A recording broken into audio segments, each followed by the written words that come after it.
Who are you? I'm December you, silly. But you're a penguin, and it's already December. Just get with the times already.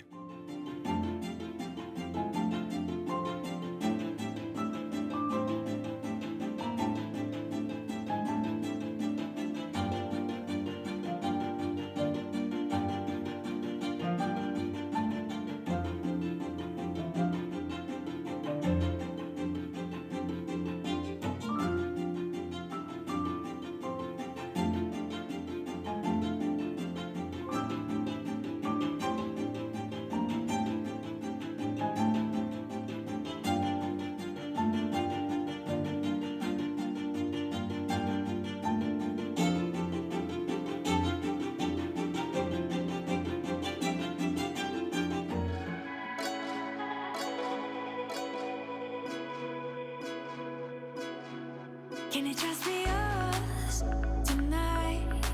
Under the night sky, gonna make my skin rise. Can it just be us tonight? Do you believe in magic? Comes from the inside. Do you believe in magic? Do you believe in magic? Comes from the inside. Do you believe in magic? Do you believe in magic? Comes from the inside. Do you believe in magic? Do you believe in magic? Do you believe in magic?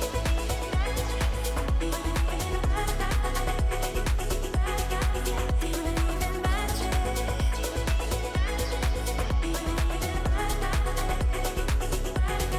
Do you believe in magic? Do you believe in magic? Comes from the inside.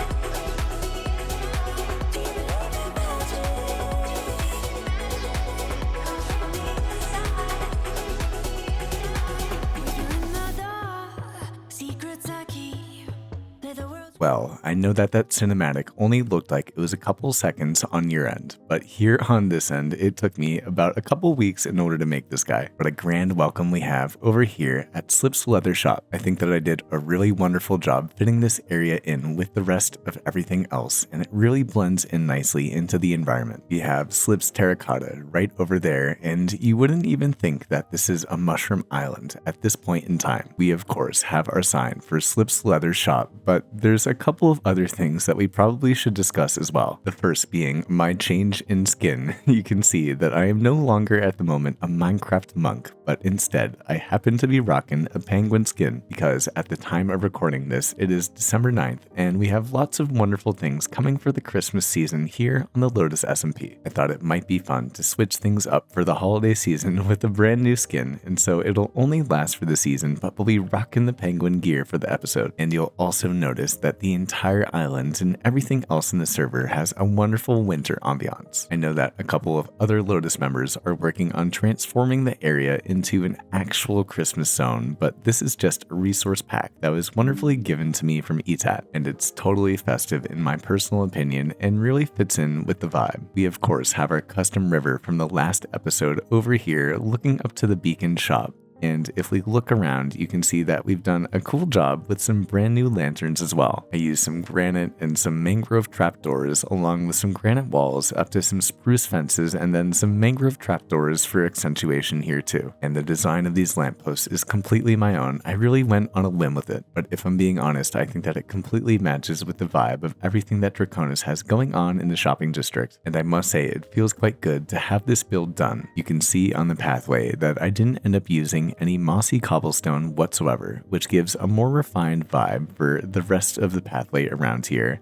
And we also have some furnaces, which gives some extra texture and fits in with the grays really well. But we can head on over to the front of the build and head inside where we met with Slip's Leather Shop. You'll be able to see that it's 1 diamond per stack, and in all of these chests that we have right here, we just have tons of leather for people to get. We have a cool floor, in my personal opinion, with tons of different types of blackstone along with some polished deep slate, and it gives a nice rustic kind of dark vibe to everything as the sun sets outside. And then we also have tons of red accents with banners on the walls, and we also have some mangrove trapdoors and some item frames which give a little bit of extra accent to the entire interior. I really do love the vibe and the atmosphere that this entire build gives, and upon making it, I also did realize I may be the only person that uses leather as much as we might need for the shop. I really do love using item frames and all sorts of different accent pieces on all of my builds, and so I may happen to use leather more than other people, but this is definitely going to set me up for the season just in case. And so I guess we'll have to find out together whether or not other people end up buying any of the leather from the shop. But if you've been tuning in to the series at all, you'll know that we are nowhere near our main build for today's episode. We still have plenty of more materials to collect and some other incredible things that have been happening here on the server. So let's take to our wings, and I'm going to show you one of the coolest things that has popped up over the last couple of weeks. If we head on over to the northern side of the island, we'll be met with my farming leather shop AFK area, which, as you can tell, has been completely cleared out from all of the livestock that we used to have in the area, and now it also looks like we have tons of sheep as well. I'm not really sure where these guys ended up coming from. The vibe of this farm and of this build in particular really reminds me of Incy's survival world, and it really is nothing special, but at the same time, I'm quite happy with how it came out. But it is really over here in this gigantic tower area where the real wonder is to be had.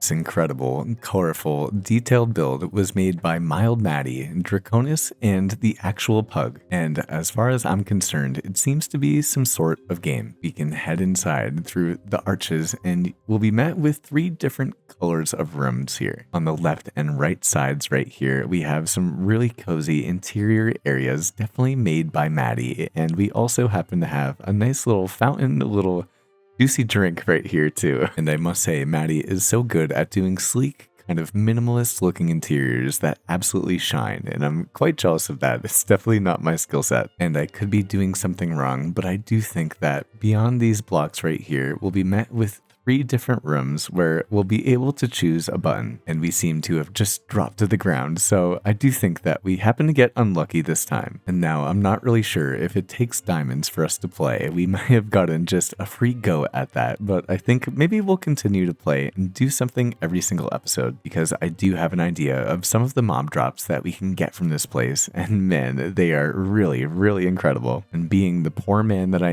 am, I could definitely use some extra goodies, especially during the holiday season. So a big shout out to our 3 musketeers for making such a fun, awesome game, and I can't wait to play it more, but it's just about time that we get on off to our next adventure. We can get back on our wings and set flight over to the western part of the server.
You may be able to remember from the last episode, we got to work on extending the pathways over towards the south where Draconis is living, and our pathways are just leading into some incredible Minecraft generation. And so the plan right now is to continue the path and hopefully lead it around this area here. I'm not sure how much progress we'll be able to get done in today's episode. We have a whole ton jam-packed into this one, but if you're enjoying the video so far, consider leaving a like on it, and I say, let's get to work on extending these pathways. Well, as always, whenever I play this beautiful game called Minecraft, I happen to get a little bit carried away. And so not only do we have an extension of the beautiful path that we have coming up from the Halloween district, but We also happen to have the beginnings of a beautiful bridge over here too. As you can see, we have no texturing done yet. Everything is just in stone blocks, but we'll get around to fixing that up at some point in time. And the pathway continues all the way over to this wonderful circle-shaped archway that we'll have to do something with as well. As we continue through the pathway, you'll see that we've continued the texturing all the way down to where the path happens to end, which happens to be quite a steep drop off. And eventually, I think that we'll get around to building a waterfall in this area here, and we'll be able to go up and down it as well. If we head into Cheetahcam, you'll see that we still have the pillars to do and a whole lot of texturing work to do as well. But as I've mentioned, we have a very big build planned for the episode, and with only 2 weeks left until Christmas, it's going to take a whole lot of work in order to get it done. So I say let's get out our checklist, start seeing what materials we need, and why not get along to harvesting them as well.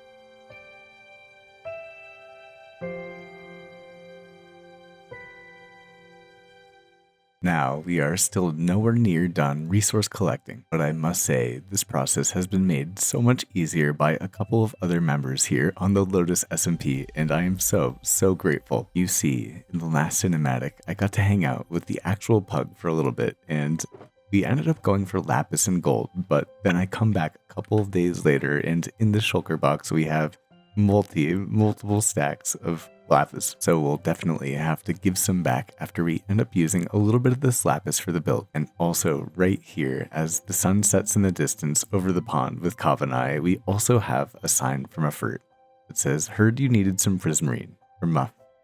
And I totally did. And in here, you'll see that we have definitely enough prismarine for the build as well. So I mean it when I say that without the help of these two awesome friends, this build would definitely not get done in the time that I wanted to. A big thank you to the both of them for helping so much with this episode, and I definitely recommend going to take a look at their channels as well. It really is such a blast getting to hang out with all of my friends here online. And on December 13th, here in real life, let's get back to material collecting.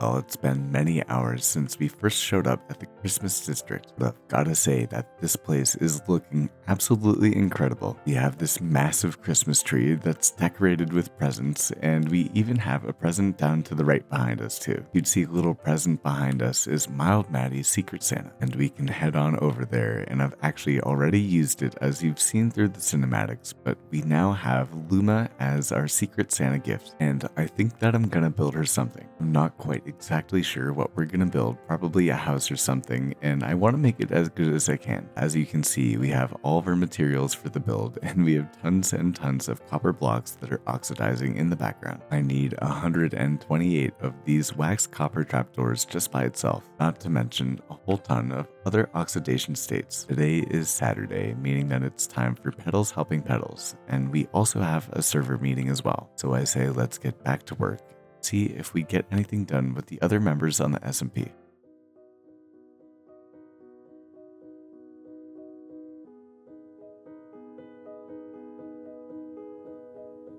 As usual, I got a little bit carried away and got along to building.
Now it is December 23rd, and in traditional Lotus fashion, we now have tons and tons of different builds all around us. But before we get around to taking a look at everything that everyone's built around the server, as I mentioned, I ended up doing a really fun Minecraft event with a ton of friends where we ended up doing a massive snowball fight. I've whipped it up into a fun little cinematic, and so I hope you enjoy it, and if you do, consider leaving a like on the video.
But over here to the right of us, we have a massive chespy-faced snowman who fits really well into the environment, and he is gigantic and actually has tons and tons of depth to him too. If we head inside, you'll see that we have some really cool lighting and lots of mob figures and all of the Lotus members and armor stands all over the place. We have bison pushing pineapple on a wagon, some free hot cocoa brought to you by Sheep Milk, where we have Buzzy and Lion as a customer. We have a mini pug sitting super cozy looking, and we also have Muffert with a catapult that's hurling a snowball at Chespy, who's skating or wobbling over the ice. We have Maddie lifting a huge snowball like a superhero. Banana throwing a snowball as Skipper gets smashed in the face by one. Rad getting hit in the head as well, along with Cobb and myself on the barricades. And we have Jebs trying to help Shaden out of the snow. And there actually happens to be a challenge where if we can find the right button on the ground, it opens up a parkour course where there's a secret prize that's hidden at the top. But if any of you know me, you know that I'm really not the type for parkour, and I really want to try to get this video out in time for Christmas if I can. So I just don't think that we're going to have time to try it at the moment. But Maddie and myself ended up taking out a lot of the pathway blocks that Draconis ended up making and switched them around for amethyst blocks. And so now when we walk along the pathway, we get that brilliant sort of crystally shining sound that you get from the amethyst. We have our benches and our trees all around, along with our ruined sort of tower structure. And then along next to the ponds, we have the church that we've been talking all about, where every single block, for the most part, has been placed down deliberately, and it's come out to become an incredibly beautiful build. We have so much going on here with all of the waxed,